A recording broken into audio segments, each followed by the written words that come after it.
and the Jamaica Labour Party firm and strong.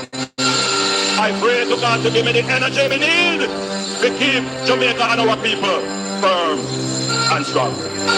Stand up, labor rights. Stand up for justice. Stand up for truth. Labor rights are proud of their party.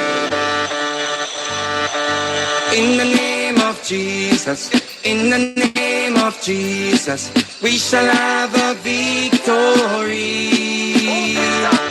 In the name of Jesus, in the name of Jesus, we shall have a victory. Jamaica, no bother fuss, no bother fight. We did a fi be a labor right. No shaky boat because a woman will like. We did a fi be a labor right. The river come down green, it's so pretty and bright. We did a fi be a labor right. The way me love shower in a green, me baptized. We did a fi be a labor right. Right now me nah worry about visa, cause we have one of the greatest leader. Me nah run way, go a foreign like Triple X and go beef gravel leg out a freezer. Out ya fit on green like Tracina. I will say no waste freeze for the teachers. We have the prettiest women like Anne-Marie Vaz and sexy Venetia. In the name of Jesus, in the name of Jesus, we shall have a victory. In the name of Jesus, in the name of Jesus, we shall have a victory. Oh no, see Center, my servant center. You know, St. James parameter. Our doctors did have to use garbage bag. Yo, does you go like you no member? No blessings that flow like river. Every bad prayer return to sender. Dr. Cole and Blair teach drop out from when PNP never buy them no denture. In the name of Jesus, in the name of Jesus, we shall have a victory. In the name of Jesus, in the name of Jesus, we shall have a victory.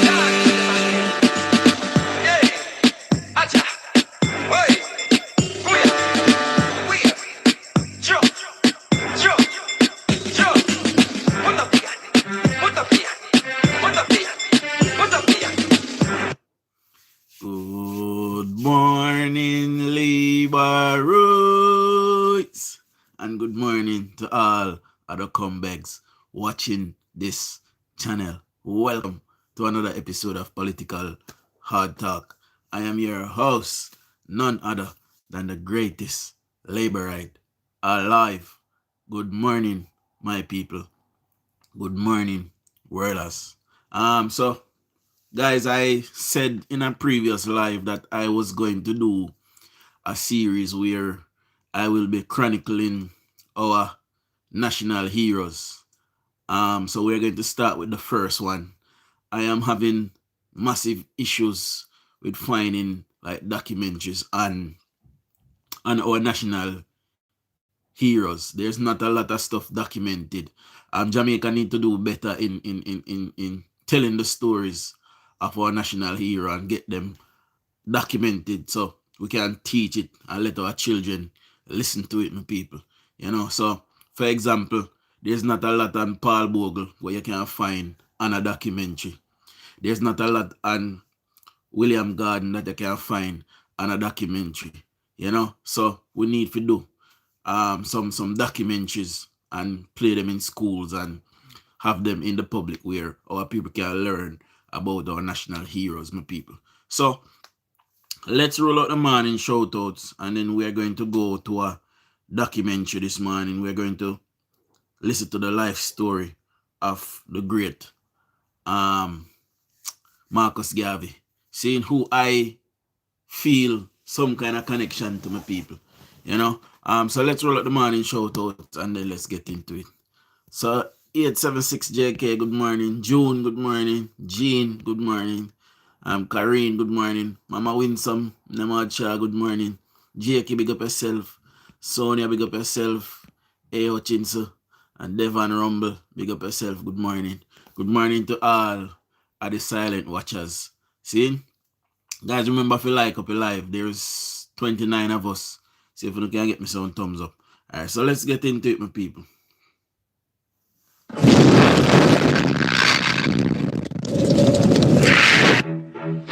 I want no mercy, only justice, justice, justice. I would not betray my struggling race. If I did, I should be thrown into the nethermost parts of hell. In an era of unrelenting oppression, when the shackles of slavery still lingered and the chains of colonialism bound the African diaspora, there was one man who dared challenge the status quo, Marcus Garvey. In death, I shall be a terror to the foes of Negro liberty. Look for me in the whirlwind or the song of the storm. Look for me all around you. I dreamed a dream. And he came, and I saw him. And he said to me, Barnes, do not be worried. For everything is working according to plan. I am not dead. I am only sleeping.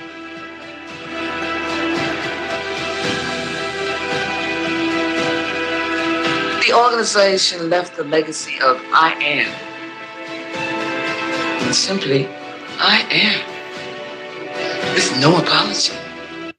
You know, the movement that that Marcus Garvey went on to build in the United States, you know, had the powers that be joined him in Jamaica, you know, Jamaica would have been a superpower a long time ago, my people.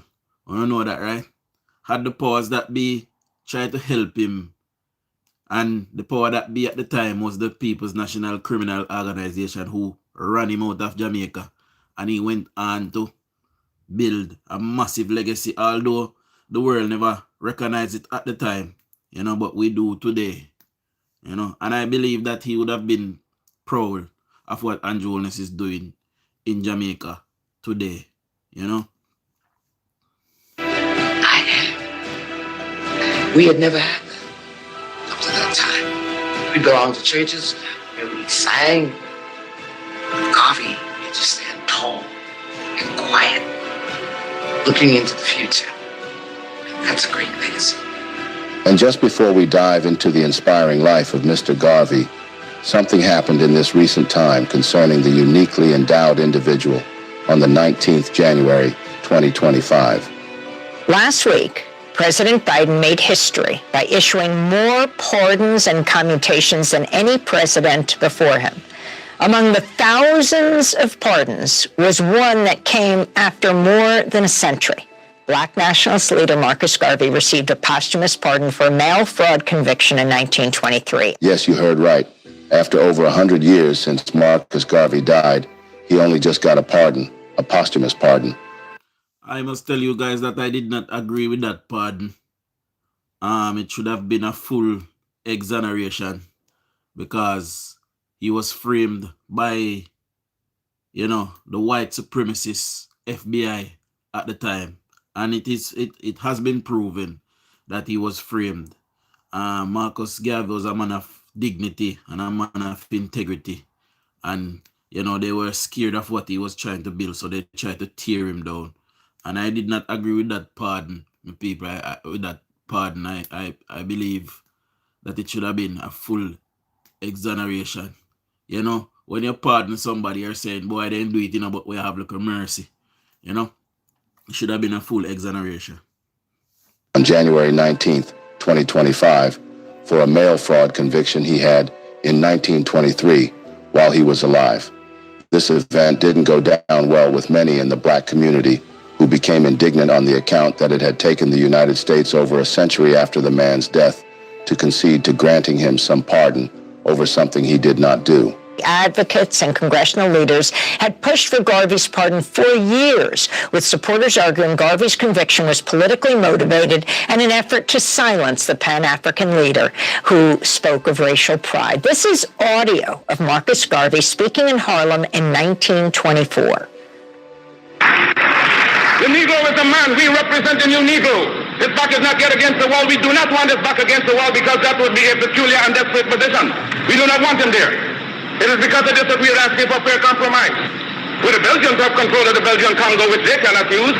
They have not the resources to develop nor the intelligence. The French have more territory than they can develop. There are certain parts of Africa in which they cannot live at all. So it is for you to come together and give us a United States of Africa. Yes, sir. Yes, sir. We are not going to be a race without a country. God never intended it, and we are not going to abuse God's confidence in us as men. We are men, human beings, capable of the same acts as any other race, possessing under fair circumstances the same intelligence as any other race. Now Africa's been sleeping, not dead, only sleeping. Today Africa's walking around not only on her feet, but on her brains. You can enslave as was done for 300 years the bodies of men. You can shackle the hands of men. You can shackle the feet of men. You can imprison the bodies of men, but you cannot shackle or imprison the minds of men. The story of Marcus Garvey was more sad than it was glorious. It is one of crying hope, one of the betrayal of one's existence and of one's people. Who could have imagined the trauma he was faced with on a daily basis for the sake of the struggle, where his beloved wife got separated from him after only 4 months of marriage for lack of attention? So, I must tell you guys that there is a person that come on this live on a regular basis called It's Woo. See? So last night we did a live and I was saying that Donald Trump is wrong and has broken international law. See? And It's Who is telling me that I should be careful and I should leave the England pound and go back to Jamaica. So I have blocked It's Who. See? It is It's Who and people like them. Why? When people do wrong things and we don't talk about it, people go on to do even worse things. So when time them see people that do something that is wrong, was the Ayatollah a killer and a murderer? Yes, so is America. So Donald Trump broke international law. It's plain and simple as that. Anyway, we continue to listen to Marcus Garvey's story. His own son never even got to see his own daddy laugh. I never saw him laugh. I never saw him laugh. At the office, he was serious when we went to visit him there and at home. Well, he was very kind. He was very kind. He was always bringing things for us as children. But I never saw him. He was always looked serious. My father was committed totally to the struggle. And that's why he never seemed to relax. He never seemed to take a day off. He was always committed to the struggle. He was always appeared to be dressed, ready to work. And he was working at home. He was working at the office. He kept tremendous hours. So it was a total commitment to the struggle and the cause. Growing up in such intense cruelty, riddled surroundings of white oppression, brought nothing short of a wildfire out of the unique black figure called Marcus Garvey. Garvey, he would now establish a stage, a world stage for his movement. And effectively what he gave the black world was a government in exile, a government in waiting. He was a reactionary, a firebrand visionary, a realist. He wasn't going to toy with his reality, and he wasn't going to pretend about it. He wasn't one to take advice from others kindly. He made his own decisions, and he would rise or fall by the decisions that he made, because he was a supreme egotist. Every window that you looked at, people's heads were out to see Marcus Garvey parade. Most of them wanted to see Marcus Garvey, and he was very well decorated, his hats and feathers, but he drove always in his automobile sitting back. There were many stories about him, everyone, their opinions. But of all the passionate opinions people had about Mr. Garvey, no one dared ever mention that he was a coward. We have met in this historic building tonight for the purpose of enlightening the world, respecting the attitude of the new Negro. If you believe that the Negro should have a place in the sun, if you believe that Africa should be one vast empire, he was never afraid to call it like it was. For him, the vision had to come to fulfillment, as there was no other means to a greater end for the black nation other than utter liberation, absolute freedom, and empowerment. Garvey would do just anything morally and logically necessary to see all of this come to pass in his time. The man was nothing short of a great force of nature. He started something that became bigger than Garvey himself. He, more than any other figure in the 20th century, symbolizes the turning of the perception of black people into something positive. In the sweltering heat of Jamaica's St. Anne's Bay, a young Marcus Mosiah Garvey was born on August 17, 1887. Little did the world know that this charismatic and ambitious individual would one day become a champion of African liberation, inspiring millions worldwide. Youngest of... Tell me if you not hear me, tell me if you not see me, tell me if I'm blurry. I see myself in a Ultra HD. I want to know if you not hear me, I want to know if you not see me properly, so I want to talk to me. See? 11 children, Garvey's early life was marked by hardship and the struggles of a colonial society. His parents, Malachi and Sarah, were both descendants of enslaved Africans, and their family's economic circumstances were precarious. Despite these challenges, Garvey's parents instilled in him a strong sense of self-worth and a desire to learn. Yes, Garvey had been a thinker from a young age. Garvey's awareness of the injustices faced by African people began to take shape when certain remarkable encounters began to unfold in Garvey's life. At 14 years of age, Garvey experienced his first heartbreak when the white minister's daughter, a neighbor that Marcus had grown up with and played with all his life, was sent to school in England and was told by her parents to never write to him because he was a This was something that Garvey wasn't going to forget all through his entire life. It was a stunning awakening to the harsh reality of the racial discrimination present in Jamaican society at the time.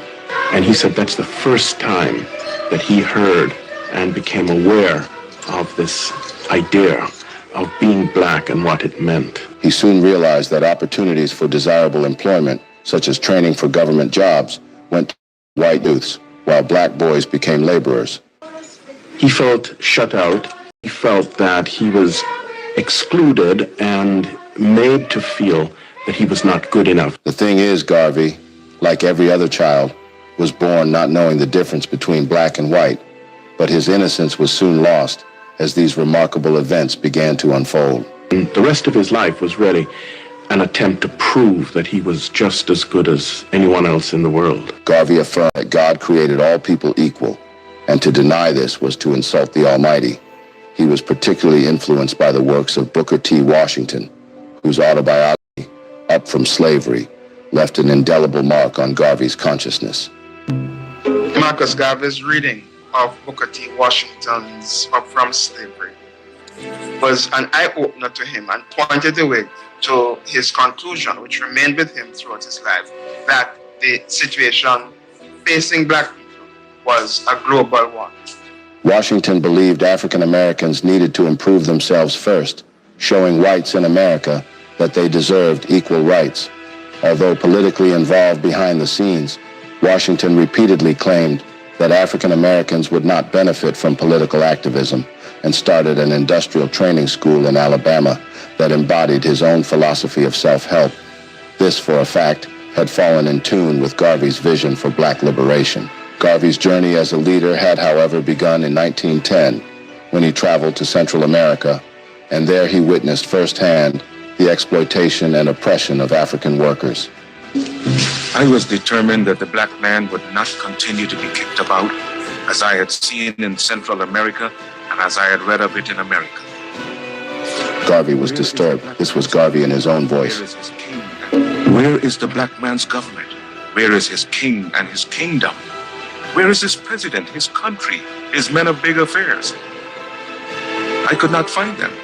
And then I declared, I will help to make them. My brain was afire.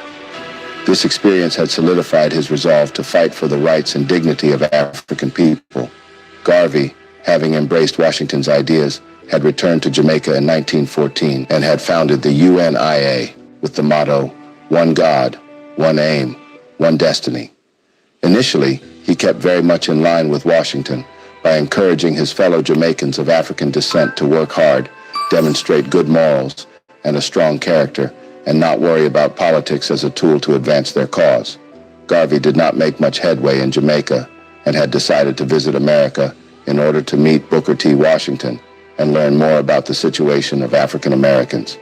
By the time Garvey arrived... He did not make much headway in Jamaica, my people, because, you know, the political elites at the time, the colonial government, people like Norman Washington Manley was on the rise as well, you know, and they were fighting against him vigorously. And that is why he had to leave Jamaica, my people. Arrived in America in 1916, Washington, sadly, had passed on to the afterlife. And although this had broken his heart, undeterred, Garvey decided to travel around the country, still to observe African Americans and their struggle for equal rights. In this mission, what Garvey saw was a shifting population and a diminishing hope in Jim Crow's demise. African Americans were moving in large numbers out of the rural South and into the urban areas of both North and South. As World War I came to an end, disillusionment was beginning to take hold. Not only was the optimism in the continuing improvement of humanity and society broken apart, but so was any hope on the part of African Americans that they would gain the rights enjoyed by every white American citizen. African Americans had served in large numbers in the war, and many expected some kind of respect and acknowledgement that they too were equal citizens. Indeed, World War I was the perfect opportunity for blacks to fulfill Booker T. Washington's requirement for equality and freedom. Through dedicated service in the armed forces, they could prove their worth and show they deserved the same rights as whites. However, as black soldiers returned from the war and more black Americans moved into the urban areas, racial tensions grew. Between 1917 and 1919, race riots erupted in East St.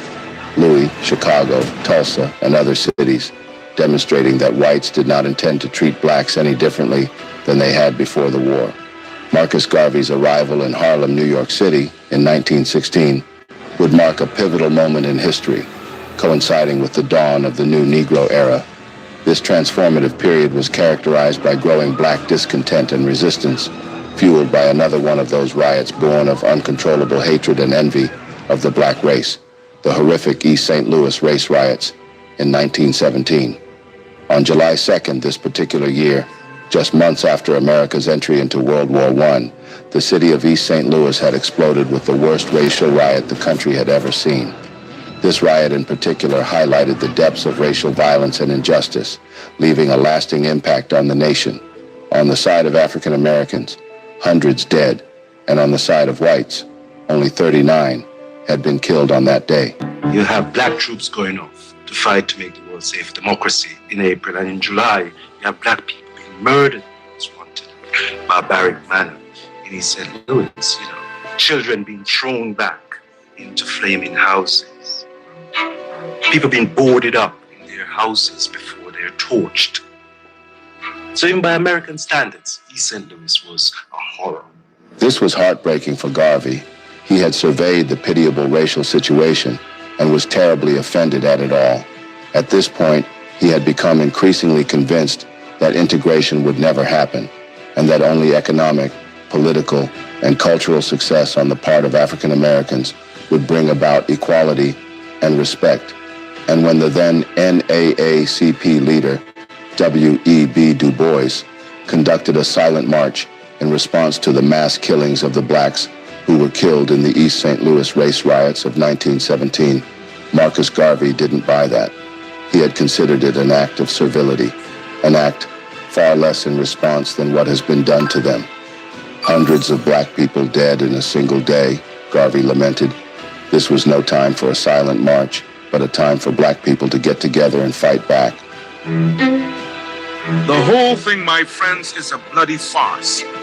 That the police and soldiers did nothing to stem the murder thirst of the mob is conclusive proof of conspiracy on the part of the civil authorities to condone the acts of the white mob against Negroes. White people are taking advantage of black men today because black men all over the world are disunited. Garvey's message had inspired hope. It connected instantaneously with what the very spirit of the black community needed at the time: absolute redemption from slavery and the grip of the white man. It is that speech that marks the turning point of Garvey away from Jamaica, away from a preoccupation with matters related to the West Indies. And now he's not looking for support for what he is hoping to accomplish in the West Indies, but rather he is now sucked into the vortex of American race relations. Even though I had a great deal of admiration for W.B. Du Bois and A. Philip Randolph and other black leaders of the time, I thought that their approach to our problems was too doggone tame, and that we needed to have that attitude of Marcus Garvey, that stand up on your feet and be ready to defend your manhood at all times. And all of a sudden, this golden voice from the Caribbean came and stood on the corners in Harlem and began to talk about self-esteem, holding up your backbone, no wishbones. And Mr. Garvey gave them hope that there was a dream for black people.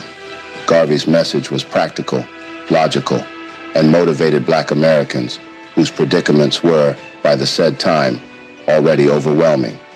Garvey believed people of African descent could establish a great independent nation in their ancient homeland of Africa, just like they have done with the white man's world for the white man throughout a considerable amount of years. Garvey's message was revolutionary because at that time, it told black people that they had to unite.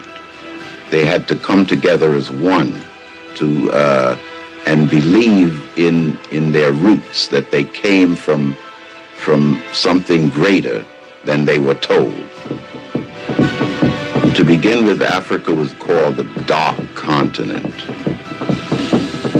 And the pictures that we got of Africa in those days were cannibals running around in the jungles, putting people in pots. Garvey changed all of that.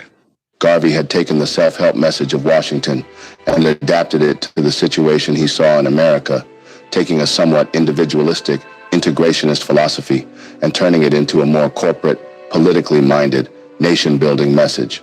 He left the impression that the only way there could be a difference in the way black people of African descent could be treated would be for them to have a powerful nation of their own. With this goal, he established the headquarters of the UNIA in New York in 1917 and began to spread a message of black nationalism and the eventual return to Africa of all people of African descent. His brand of black nationalism had three components: unity, pride in the African cultural heritage, and complete autonomy. The first time we went to a Garvey meeting was a Sunday afternoon in November of 1919.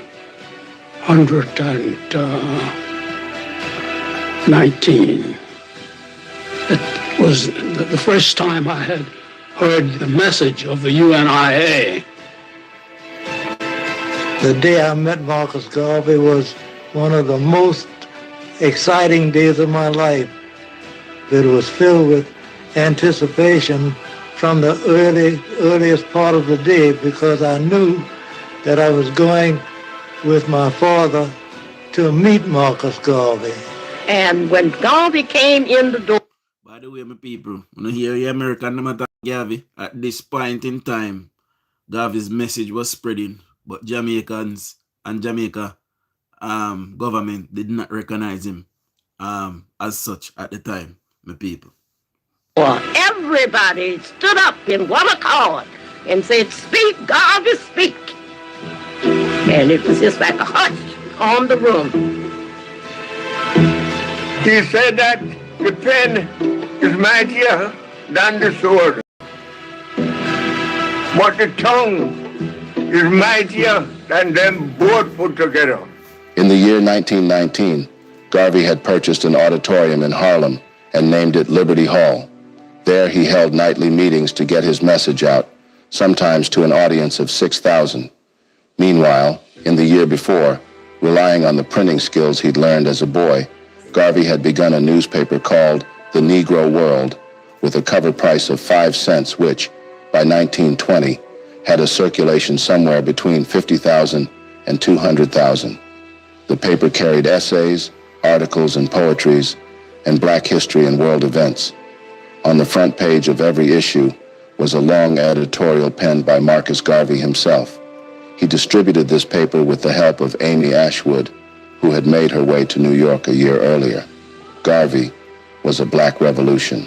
In words and in action, he was a man, always at work.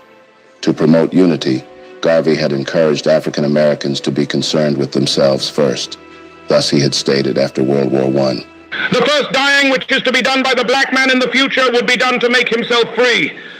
And then when we are finished, he said, if we have any charity to bestow, we may die for the white man. But as for me, I think I have stopped dying for him. Black people had to do the work that success and independence demanded. And most important, they had to do that work for themselves. Here's Garvey again, in his own words, at a meeting held in 1921. If you want liberty, then you yourselves must strike the blow. If you must be free, you must become so through your own effort. Garvey was a whole new journey for blacks to become liberated inside out, a force of black transformation and intellectual transmigration.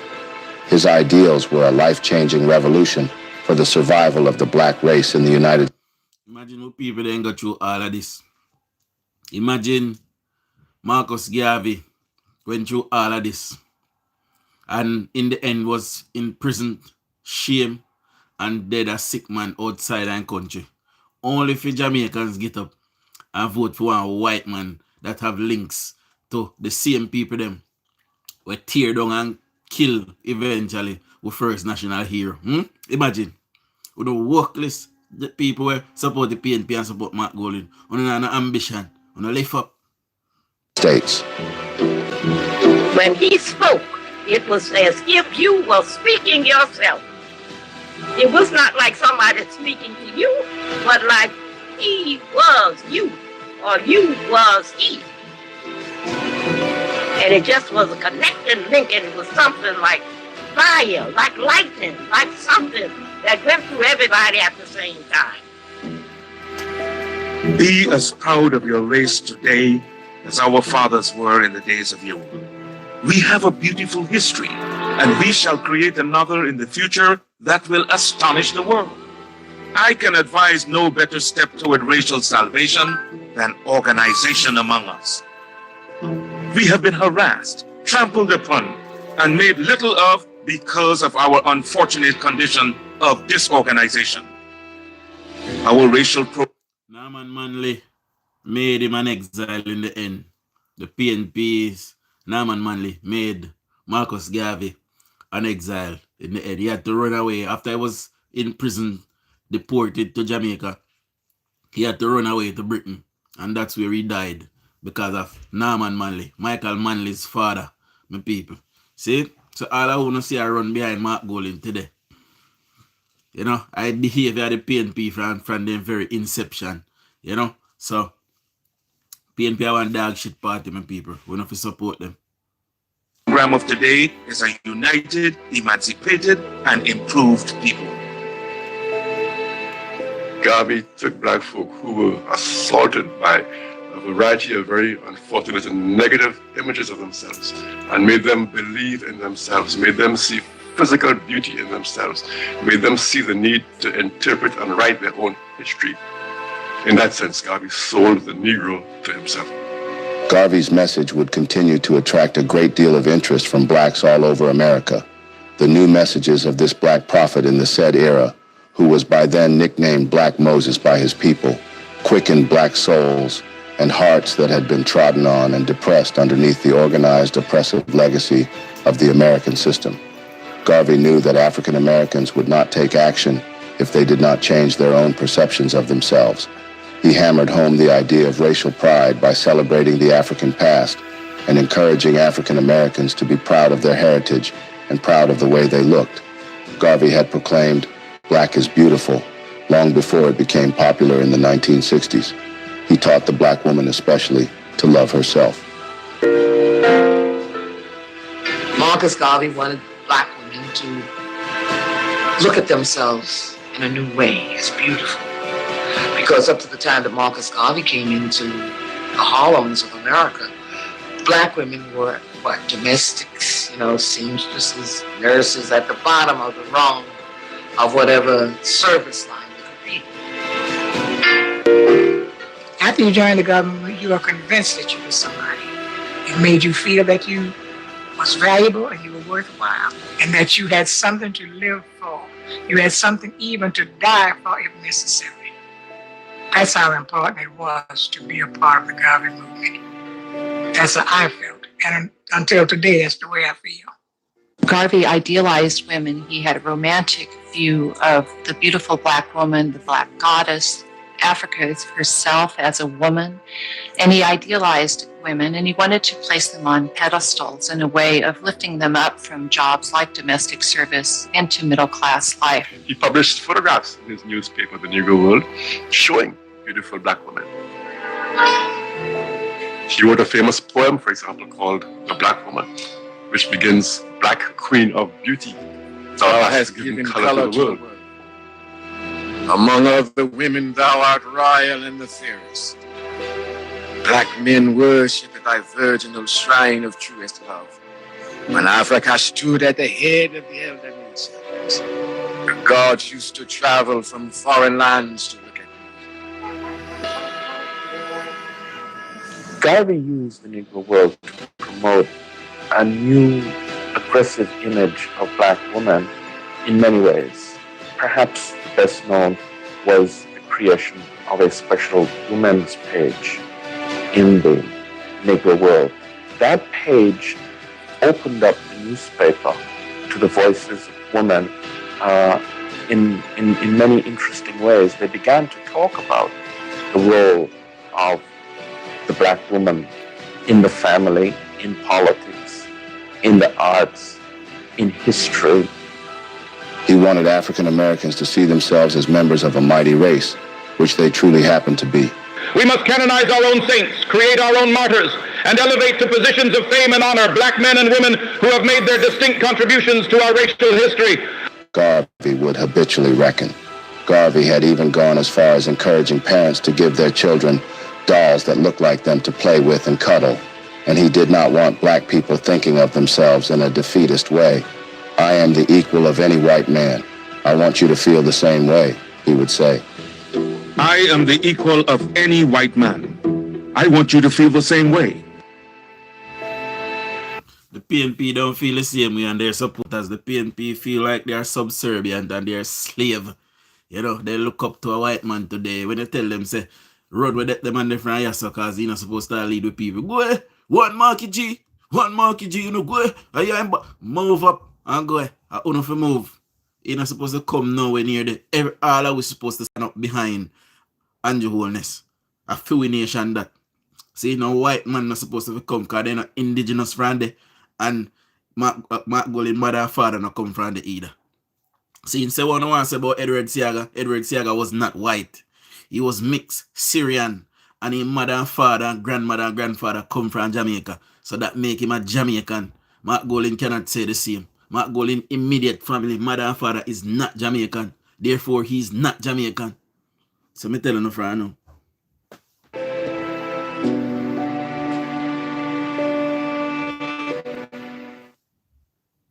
Garvey meant serious business. He had further begun organizing groups to the effect of his vision for blacks.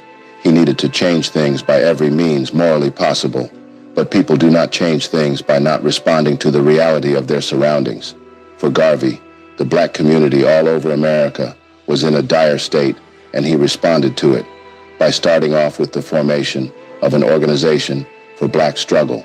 He called it the Universal Negro Improvement Association, UNIA. This Garvey had said, I have come to the conclusion that the Negro race can only save itself when there is a free and independent Africa. Because I repeat, it is not philosophy that rules the world, it is power, human force, I mean strength, that rules the world.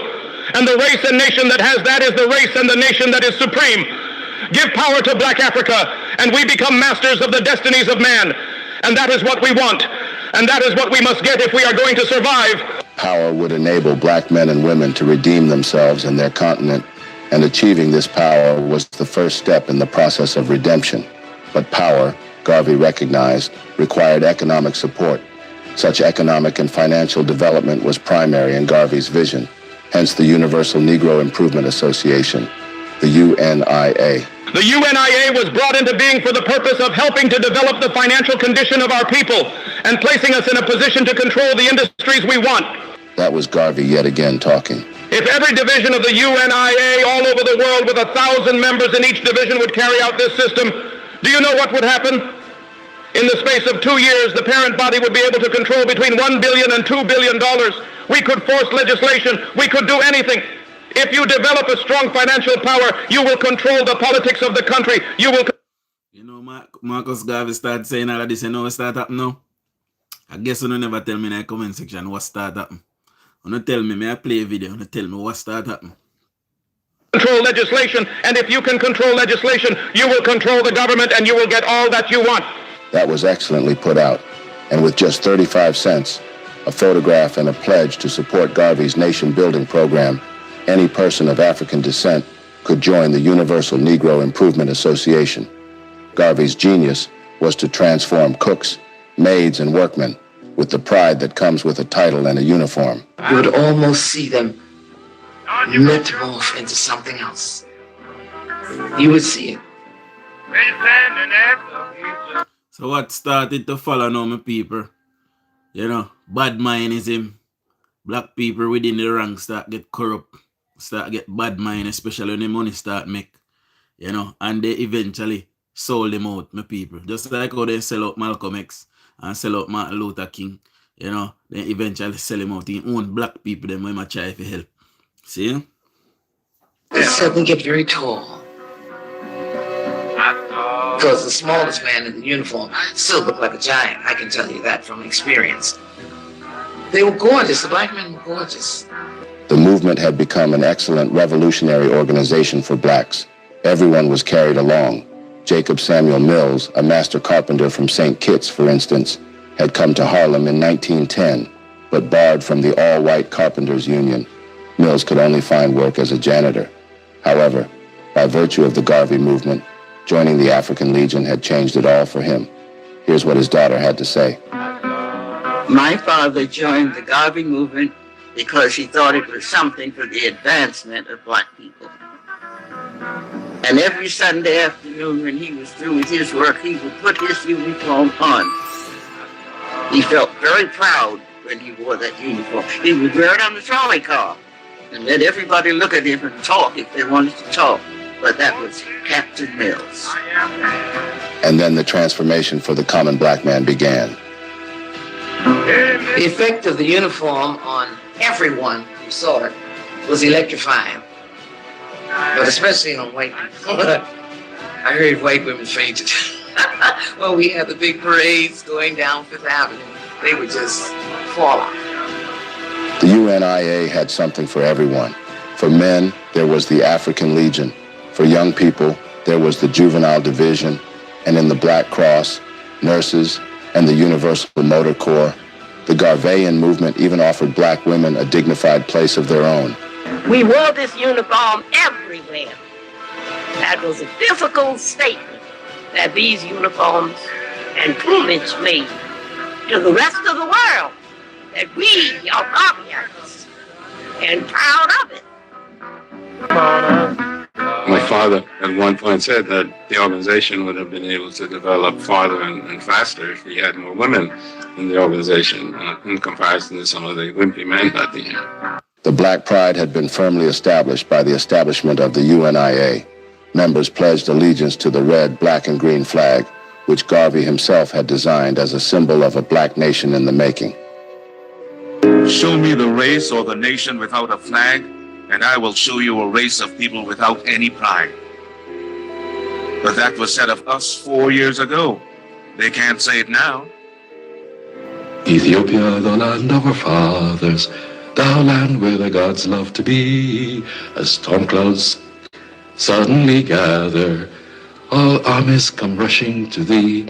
And then the chorus went something like that. Advance, advance to meet the foe, let Africa be free. That's women would sing that, and men would reply, advance, women, advance to victory. Men, advance, advance to meet the foe, advance. And everybody, with the might of the red, the black, and the green, advance. With the might of the red, the black and the green. And then to attract the dollars that flowed through black hands, Garvey created his first of many investment funds. Garvey was aware that blacks had contributed to the war effort by purchasing over $220 million worth of Liberty bonds.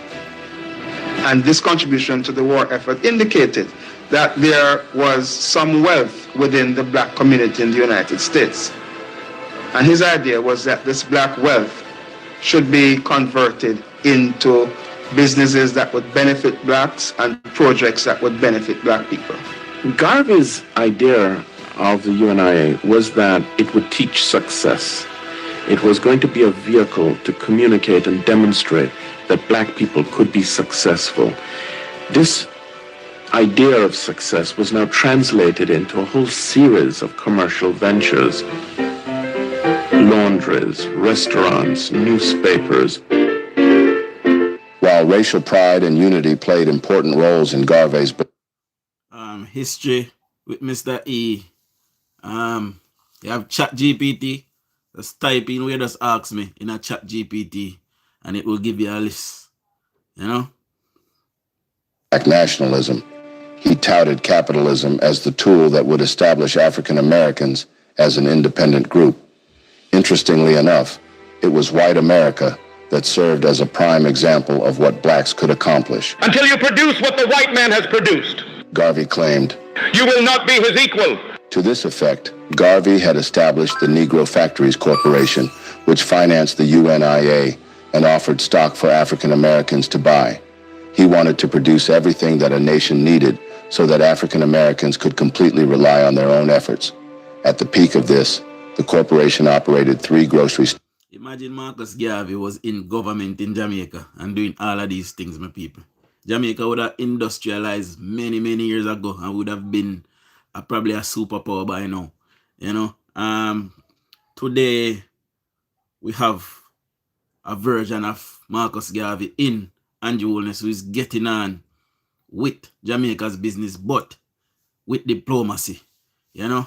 And I believe that Marcus Garvey would have been very proud of what Jamaica is aiming towards, especially how we have, you know, paid down our debt and we are making great strides to fix our country, you know, especially with crime. When Marcus Garvey and them was around, there was no such thing as murder, by the way, unless it was, you know, done by a white man. Black people never used to kill people like that hardly. One probably every year or every other year or so, you know. So if he was around today and see how the PNP completely obliterated Jamaica and, you know, and see the strides that Jamaica is making now to fix, I believe he would have been very proud of Andrew Holness. A printing plant, a steam laundry, and owned several buildings and trucks in New York City alone, and UNIA businesses employed as many as 1,000 people in Harlem. UNIA also operated the Phyllis Wheatley Hotel, 313 West 136th Street, New York, New York. Toward the end of achieving economic support for his vision, Garvey's most famous economic venture was a shipping company known as the Black Star Line, a counterpart to a white-owned company called the White Star Line, founded to operate a worldwide network of steamships. The idea comes to Garvey that black people need a shipping line. And he bases his idea on the fact that the Cunard family has the White Star Line and the Irish have the Green Star Line. And he says, why shouldn't blacks have the Black Star Line? So it is a vision of grandeur. Black people were routinely Jim Crowed on ocean-going liners. Black folk paying, say, for first-class accommodation often had to travel in third-class accommodation. Black people on ships had to eat after the white people had finished eating. So all of these problems Garvey was trying to address through a shipping corporation. Let our steamships sail the high seas. Not one, not two, but hundreds of them. The stronger we become upon land and sea, the more will be the respect shown to us, and the greater will be the glory. Garvey started the shipping company in 1919 as a way to, one, promote trade, but also to transport passengers to Africa, two, provide a financial base for support of the UNIA movement, and three, earn respect for black enterprises through a successful showing of the UNIA flag.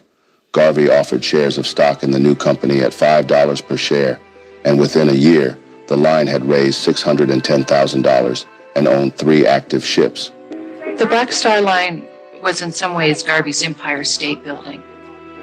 It was this monument to black commerce in the same way that the Empire State Building was this citadel of white capitalism. And it represented the ability of... Good morning to my beautiful wife. Good morning, baby. And good morning to everybody that came in while the clip was playing. You know? Black people to seize the day and to have their own economy. This was a huge success in motion, but some things were at stake.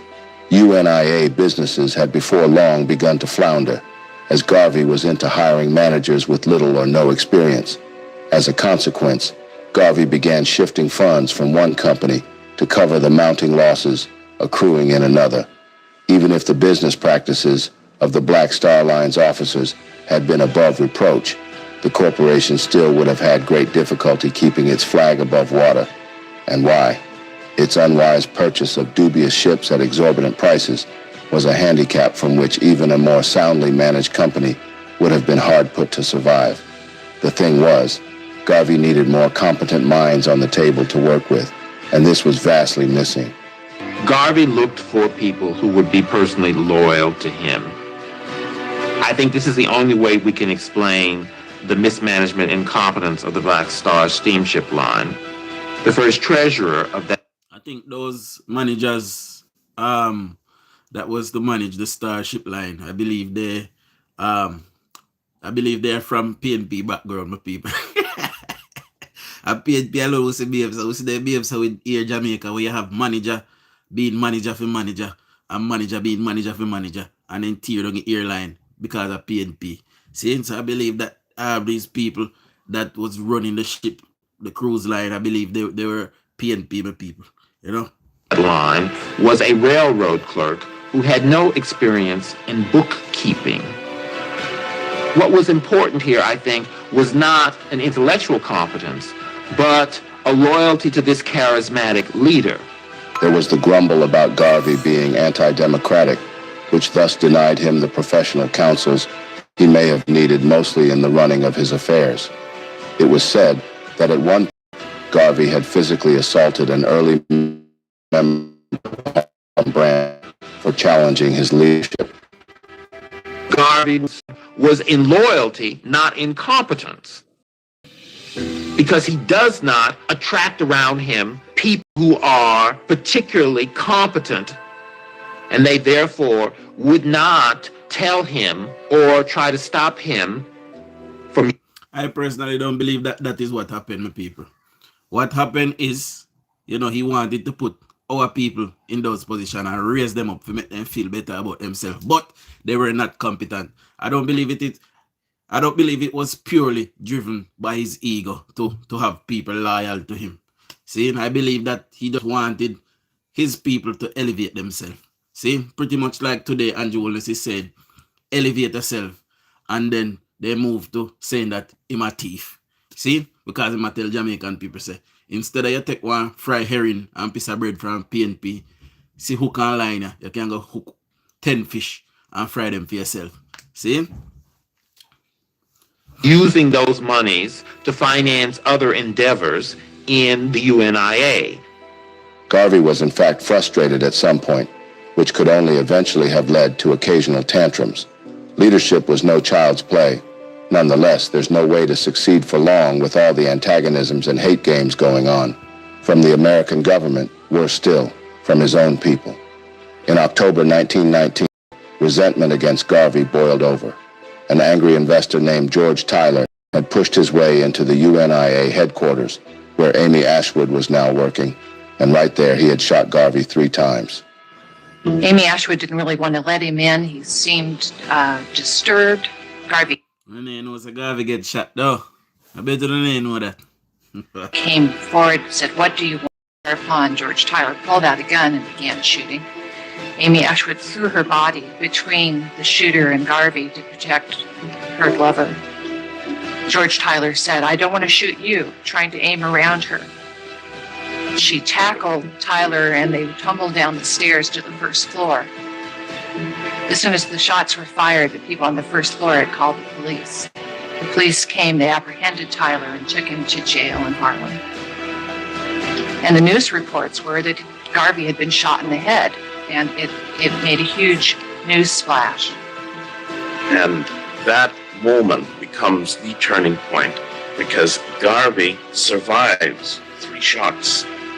Next day, he had a big speaking engagement in Philadelphia, and he goes to Philadelphia in spite of the fact that he's been shot.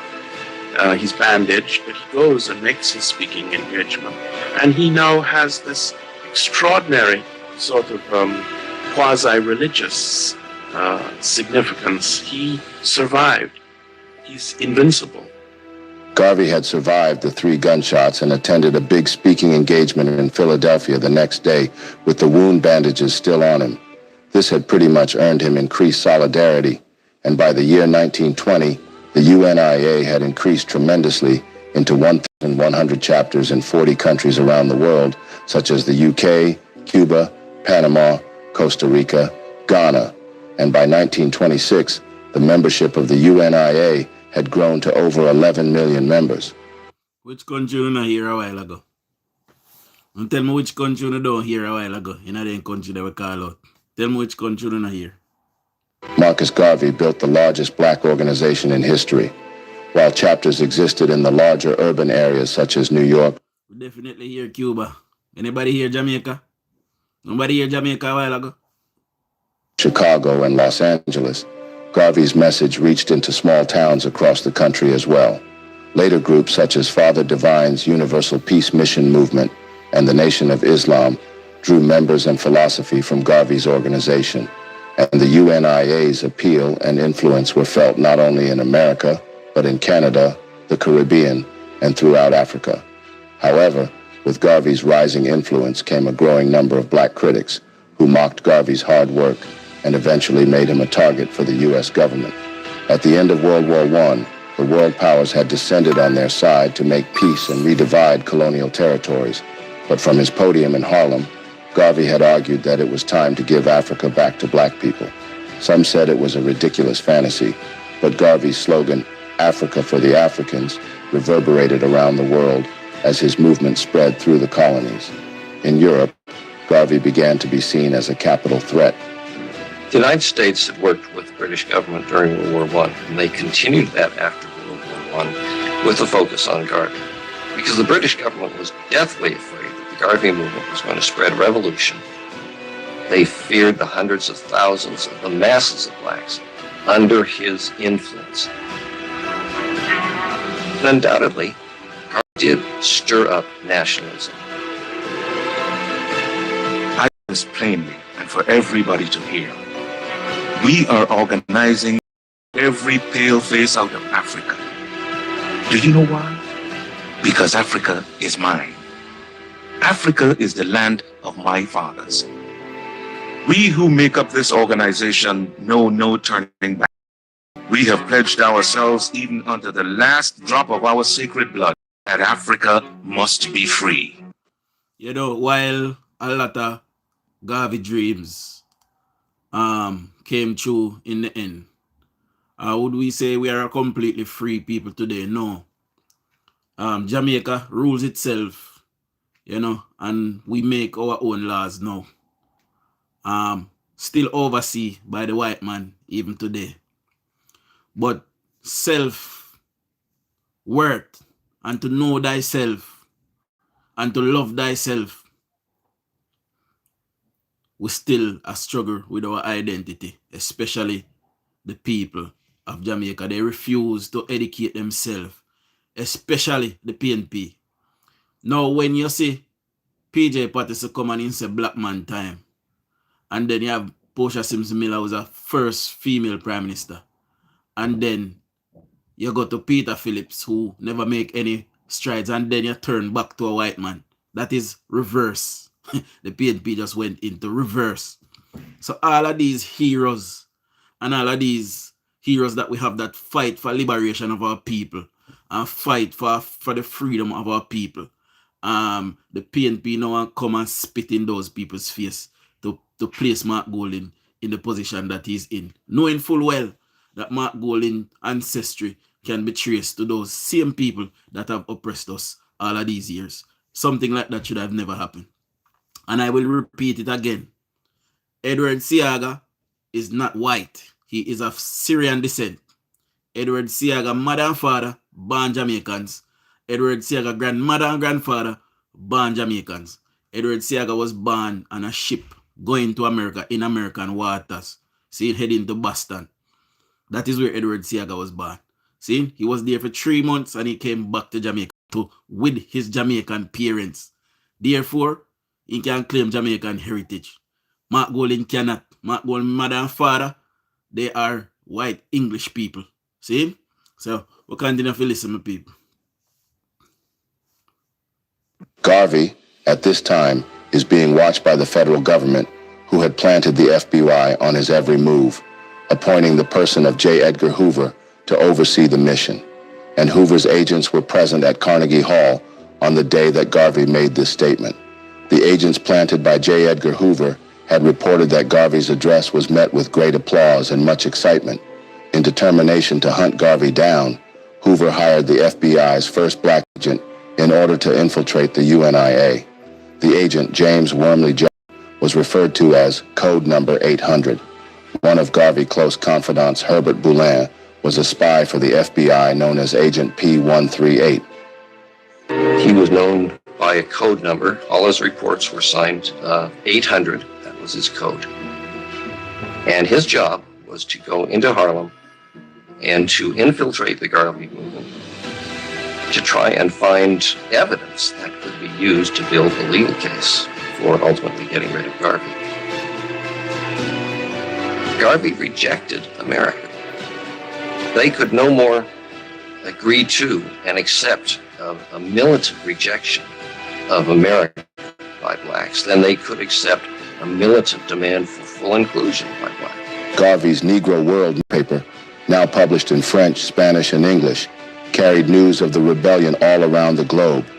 In Africa and the Caribbean, colonial authorities banned the newspaper, but with over 500 divisions of the UNIA in 22 countries, Garvey's message could not be stopped. The Negro World was being smuggled into Kenya by seamen, black seamen, and then it would be read aloud to groups of people around this reader, plus young children, young boys in particular, who were charged with memorizing Garvey's editorial in the Negro World. So it would read out, and then these young boys would run off, having memorized it, run off to the villages and spread Garvey's word in that way. Garvey's message of black nationalism and a free black Africa had in fact begun to meet considerable resistance from other African American leaders as well, for no justifiable cause. W.E.B. Du Bois and James Weldon Johnson of the NAACP and Chandler Owen and Randolph of the publication Messenger had their doubts about Garvey and did their utmost to influence other blacks with their doubts. But with all this regardless, Garvey could not be stopped. See, no wonder black people never end up reaching nowhere. Instead of coming together, then start to tear down. See, now the same thing we are facing in Jamaica now. We have a prime minister, we have build road, a build school, a build hospital, buy with things them, a sort out with economy, try to fix crime, and instead of we come together, we are trying to tear him down and say my thief and put in one white thief instead. But we know if you have facts say tear down with economy in the 90s and get rich from it. See? So instead of we try to come together and put it and keep a man there that is from us, that is of us, you know, that is from the ground like us, and building that man up and help him to build upon the legacy. We are trying to tear him down, to install one white oppressor. That is the vision of the PNP. See? However, the only loophole that would have to be utilized by the foes of this rapidly rising movement would be from the downfall of Garvey's UNIA economic investments. And to this end, Mr. Garvey was betrayed by the few people he had trusted to keep the Black Star Line afloat. The man he asked to inspect it turned out to be an FBI agent and a spy for J. Edgar Hoover, a shameless black man, planted as an infiltrator to run down his own brother and the breakthrough of his own race, and Garvey's hand-picked captain, Joshua Codeborn, to crown it all, convinced Garvey to pay 6 times what the ship was worth, and then took a kickback from the purchase price. He was deceived about the condition of those ships and overpaid for what their value should have been. It was a disaster for the movement and turned out to be a disaster for Mr. Garvey.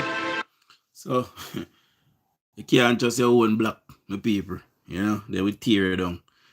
My people, I have to go and get work. I will continue this live this evening. Let me see. I need enough to remind me later with their 48, 41. See? So we'll continue from there later tonight.